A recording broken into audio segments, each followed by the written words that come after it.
Hello, my name is Reba Fennessy, and I am going to be talking to you today about child abuse and neglect.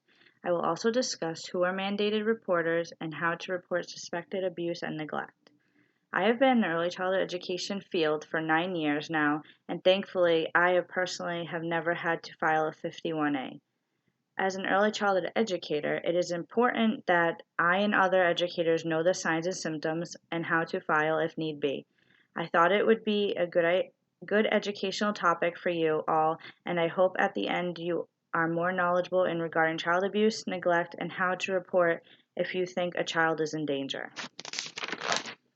Child abuse and neglect are the cause of over 80% of deaths in children ages 4 and under. It is extremely important that us as adults know what to look for so we can help children in need. I will first discuss child abuse with you today. Child abuse is defined as non-accidental abuse in which a caregiver or person does to a child either physically, emotionally, or sexually. Keep in mind, sexual exploitation and exploiting a child through human trafficking is also child abuse. Signs of physical abuse include welts and bruises that can't be properly explained, or many over the body, especially in places that a child typically wouldn't hurt if they fell. Bruising patterns from an object, injuries on their torso, neck, bottom, back, bum, or thighs, restraint marks on hands, wrists, neck, legs, or ankles, cuts on their face, wounds in the mouth. This could be caused from force feeding, cuts or bruises or wounds on the child's genitals, redness, balding, or hemorrhaging on the scalp due to the hair being pulled. The child is fearful, shows extreme behaviors, and or is withdrawn. The signs of sexual abuse are the child knows more than they should about sex for their age, physical contact threatens them, they are withdrawn or depressed, the child is very promiscuous at a very young age, they run away from home, the child lacks confidence and has low self-esteem, they go through major weight changes, they lack control of their emotions, the child becomes pregnant at a very young age, they have bruises or bleeding in the genital area, and they have STIs or STDs at a very young age. They have difficulty walking or sitting, and lastly, they have frequent UTIs or yeast infections. It is very important to know the signs. Knowing what to look for can help a child if they are being abused. Neglect is the number one cause of maltreatment death to children. Neglect is defined as failure by a caregiver to supply the minimum adequacy of food, medical care, shelter, clothing, supervision, and other essential care for that child.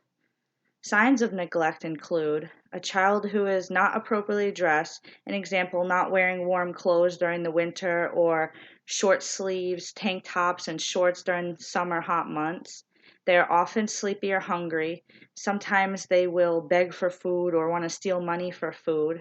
They look dirty very frequently.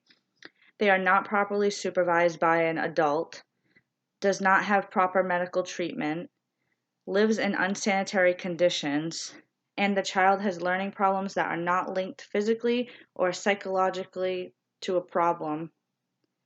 The facts of child abuse and neglect are every 25 minutes, a baby is born suffering from opioid withdrawal.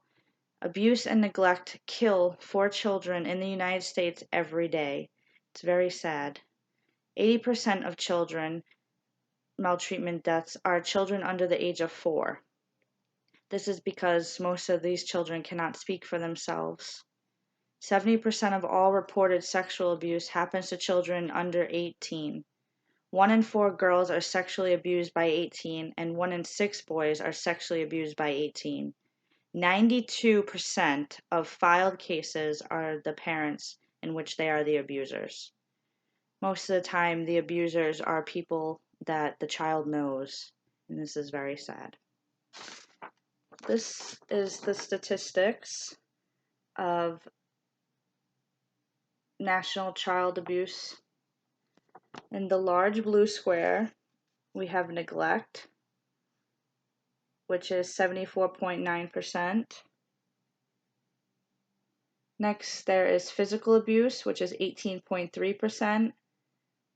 Sexual abuse is 8.6%. And psychological maltreatment is 7.1%.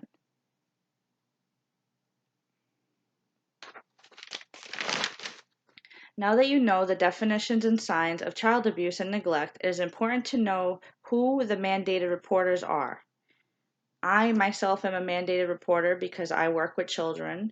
I work in the early childhood education field. Mandated reporters include medical providers. This includes a child's doctor or an ER nurse or doctor, school teachers and personnel, early childhood educators, staff from EEC, social workers, foster parents, police and firefighters, psychiatrists and counselors, clergy members, and advocates for children. All these mandated reporters must file a 51A if they believe a child is being abused, whether physically, sexually, emotionally, anything. The report must be oral and written. The report goes through 3 steps. First, it is screened to determine if the child is in immediate danger, if the report meets the criteria for abuse and neglect, and to see if other people in the child's life can give further information to back up the claim. The next step is to see if the report has merit. If it does, it is then assigned to CPS investigation, which is Child Protective Services, or CPS assessment response. CPS investigation response is when the abuse is extreme and the child is in extreme danger. CPS assessment response is used for moderate to low risk cases. The final step is determination of the allegations. The department decides if the child is safe at home or if the child is safe or removed. They also decide if DCF services would be beneficial to the family.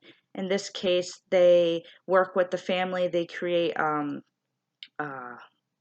tool to help them further educate themselves and work together to make their lives and their families' lives better. In the event that you need to write a report, be sure to have your full name, address, and phone number, all information on the child and their caregivers, the type and severity of abuse, how you became aware of the abuse or neglect, what actions have been taken to help the child, and any other important or useful information that you can think of that would be beneficial for them to know.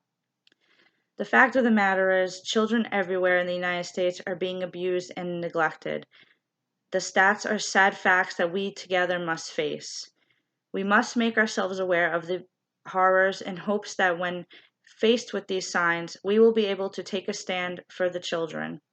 If you believe a child is being abused or neglected, do not hesitate to assist them. We are the children's voice. We must speak for them when they cannot.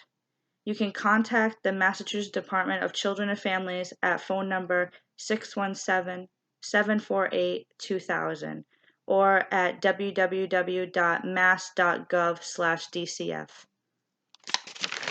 I hope this was an informational speech for you all, and I thank you for your time.